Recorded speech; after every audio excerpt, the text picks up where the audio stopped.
বন্ধু বান্ধৱীসকল অসমীয়া বৰ্ণবোৰক আপুনি কিদৰে ইংলিছত প্ৰনাউন্সিয়েশ্যন কৰিব এই বিষয়ে আজি আমি এই ভিডিঅ'টোত আলোচনা কৰিম। প্ৰথমে আমি জানিম অসমীয়া ব্যঞ্জন বৰ্ণবোৰক আপুনি ইংলিছত কেনেদৰে প্ৰনাউন্স কৰিব।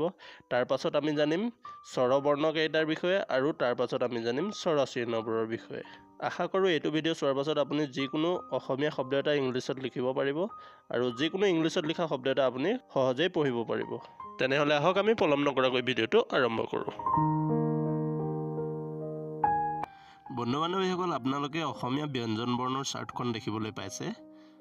ইয়াত আমি ক আখৰটো ইংৰাজীত লিখিবলৈ ব্যৱহাৰ কৰিম কে। ঠিক সেইদৰে খ আখৰটো লিখিবলৈ আমি ইংৰাজীত ব্যৱহাৰ কৰিম কে এইচ আৰু গটো লিখিবৰ বাবে আমি ব্যৱহাৰ কৰিম জি।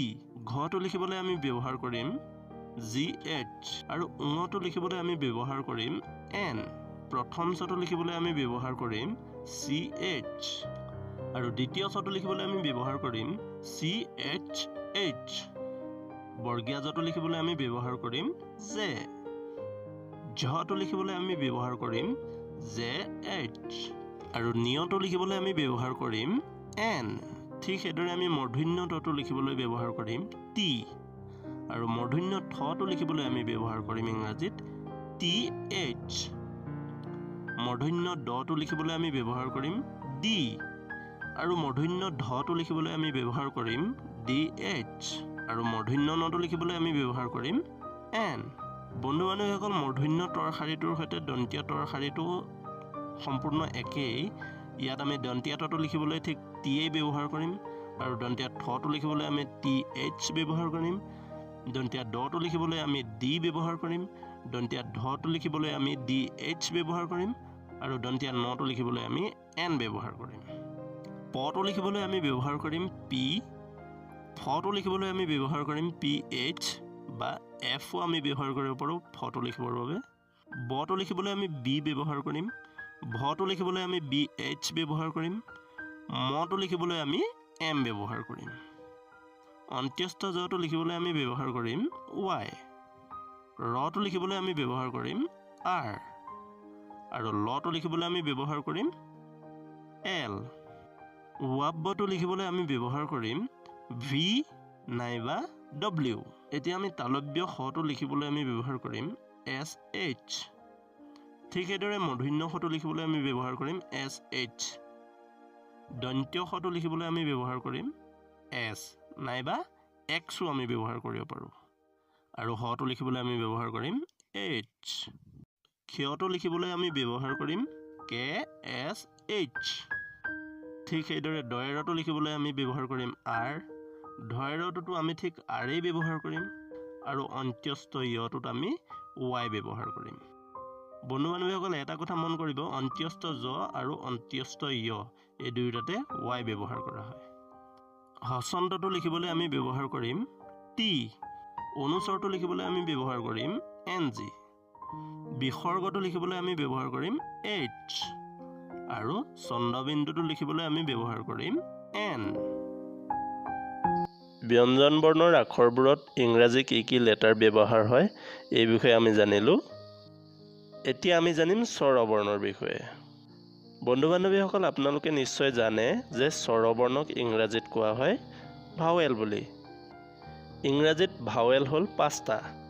সেই ভাৱেল 5টা হৈছে এ, ই, আই, অ', ইউ।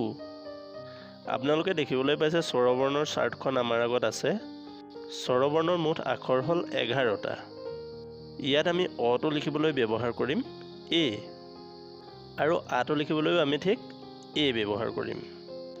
ইটো লিখিবলৈ আমি ব্যৱহাৰ কৰিম আই।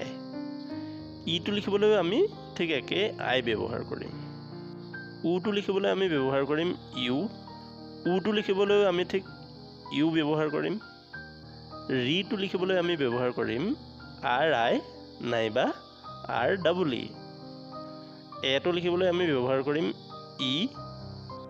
ঐটো লিখিবলৈ আমি ব্যৱহাৰ কৰিম এ আই। ঠিক সেইদৰে অ'টো লিখিবলৈ আমি ব্যৱহাৰ কৰিম অ'। ঠিক সেইদৰে অ'টো লিখিবলৈ আমি ব্যৱহাৰ কৰিম এ ইউ নাইবা অ' ইউ। বন্ধু বান্ধৱীসকল আছামিজ এলফাবেট স্বৰবৰ্ণ আৰু ব্যঞ্জন বৰ্ণৰ ঠাইত ইংলিছ এলফাবেট ভাৱেল এণ্ড কনছনেণ্টক আপুনি কিদৰে ব্যৱহাৰ কৰিব এই বিষয়ে আমি জানিলোঁ এতিয়ালৈকে। এতিয়া আমাৰ জানিবলৈ আছে স্বৰচিহ্ন অৰ্থাৎ আকাৰ ইকাৰবোৰৰ লগত আপুনি ইংৰাজী কি লেটাৰ ব্যৱহাৰ কৰিব আৰু তাৰ পাছত আমি জানিম ইয়াৰ পৰা আপুনি কিদৰে শব্দ তৈয়াৰ কৰিব। সেয়েহে আপোনালোকে অনুগ্ৰহ কৰি ভিডিঅ'টো স্কিপ নকৰাকৈ শেষলৈকে চাই থাকক। এতিয়া আমি জানিবলৈ গৈ আছোঁ স্বৰচিহ্ন অৰ্থাৎ আকাৰ ইকাৰবোৰৰ লগত আপুনি ইংৰাজী কি লেটাৰ ব্যৱহাৰ কৰিব। এই আপোনালোকে দেখিবলৈ পাইছে স্বৰচিহ্নৰ চাৰ্টখন আমাৰ ওচৰত আছে আৰু আপোনালোকে নিশ্চয় জানে অৰ কোনো আকাৰ নাই, সেয়েহে আমি অটো লিখিবলৈ আমি এ ব্যৱহাৰ কৰিম আৰু আ সমান আকাৰ। আকাৰডাল লিখিবলৈ আমি ইংৰাজী লেটাৰ ব্যৱহাৰ কৰিম এ। ই সমান ইকাৰ আৰু ইকাৰডাল লিখিবলৈ আমি ইংৰাজী লেটাৰ ব্যৱহাৰ কৰিম আই। ই সমান ইকাৰ আৰু ইকাৰডাল লিখিবলৈ আমি ব্যৱহাৰ কৰিব পাৰোঁ ইংৰাজী আই নাইবা ডাবল ই। উ সমান উকাৰ আৰু উকাৰডাল লিখিবলৈ আমি ব্যৱহাৰ কৰিম ইংৰাজী ভাৱেলৰ ইউ আখৰটো। উ সমান উকাৰ আৰু উকাৰডাল লিখিবলৈ আমি ঠিক সেইদৰে ইউ নাইবা ডাবল ব্যৱহাৰ কৰিম। ৰি সমান ৰিকাৰ, ৰিকাৰডাল লিখিবলৈ আমি ব্যৱহাৰ কৰিম আৰ আই নাইবা আৰ ডাবল ই। এ সমান একাৰ, একাৰডাল লিখিবলৈ আমি ব্যৱহাৰ কৰিম ইংৰাজী ভাৱেলৰ ই আখৰটো। ঐ সমান ঐকাৰ, ঐকাৰডাল লিখিবলৈ আমি ব্যৱহাৰ কৰিম ইংৰাজী ভাৱেলৰ এ আই। ও সমান ওকাৰ, ওকাৰডাল লিখিবলৈ আমি ব্যৱহাৰ কৰিম ইংৰাজী ভাৱেলৰ ও আখৰটো আৰু ঔ সমান ঔকাৰ, ঔকাৰডাল লিখিবলৈ আমি ব্যৱহাৰ কৰিম ইংৰাজী ভাৱেলৰ এ ইউ নাইবা অ ইউ। স্বৰচিহ্ন অৰ্থাৎ আকাৰ ইকাৰবোৰত আমি ইংৰাজী কি লেটাৰ ব্যৱহাৰ কৰিব লাগে এই বিষয়ে জানিলোঁ। এতিয়া আমি শিকিম শব্দৰ গাঁথনি। বন্ধু বান্ধৱীসকল, শব্দৰ গাঁথনি সহজে শিকিবৰ বাবে আমি এয়া স্বৰবৰ্ণ, ব্যঞ্জন বৰ্ণ আৰু স্বৰচিহ্নৰ চাৰ্টখন আমি আনি লৈছোঁ। এতিয়া আমি ইয়াৰ পৰা যিকোনো এটা শব্দ তৈয়াৰ কৰিম। বন্ধু বান্ধৱীসকল, শব্দৰ গাঁথনিত মাত্ৰ মই দুটা শব্দৰ উদাহৰণ আপোনালোকক দেখুৱাম আৰু এই দুটা শব্দ আপোনালোকে মনোযোগেৰে চাব আৰু এই দুটা শব্দৰ গাঁথনি আপোনালোকে চালে নিশ্চয় অন্য যিকোনো শব্দ আপোনালোকে ইংলিছত লিখিব পাৰিব। সেয়েহে অনুগ্ৰহ কৰি ভিডিঅ'টো স্কিপ নকৰাকৈ চাই থাকক। এতিয়া আমি সাধাৰণতে এটা শব্দ লৈ ল'ম। লিখি ল'লোঁ কমলা। এই শব্দটো আমি ইংলিছত লিখাৰ আগতে আপোনালোকক জনাওঁ যে যেতিয়া যিকোনো এটা অসমীয়া শব্দ আমি ইংলিছত লিখিবলৈ যাওঁ তাৰ যদি প্ৰথম আখৰটোত কোনো স্বৰচিহ্ন নাথাকে নাইবা মাজৰ আখৰবোৰত যদি কোনো স্বৰচিহ্ন নাথাকে তেতিয়া সেই বৰ্ণটোৰ লগত এটা এ যোগ হ'ব, কিন্তু শেষৰ বৰ্ণটোত যদিও স্বৰচিহ্ন নাথাকে তাত কোনো এ যোগ নহয়। গতিকে আমি এই শব্দটো ইংলিছত লিখিবলৈ হ'লে প্ৰথম কটোৰ ঠাইত লিখি দিম কে এ আৰু মটোৰ ঠাইত আমি লিখি দিম এম এ আৰু লটোৰ ঠাইত লিখিম এল আৰু ইয়াৰ লগত এডাল আকাৰ আছে, আকাৰডালৰ কাৰণে আমি লিখিম এ। কে A M A L A.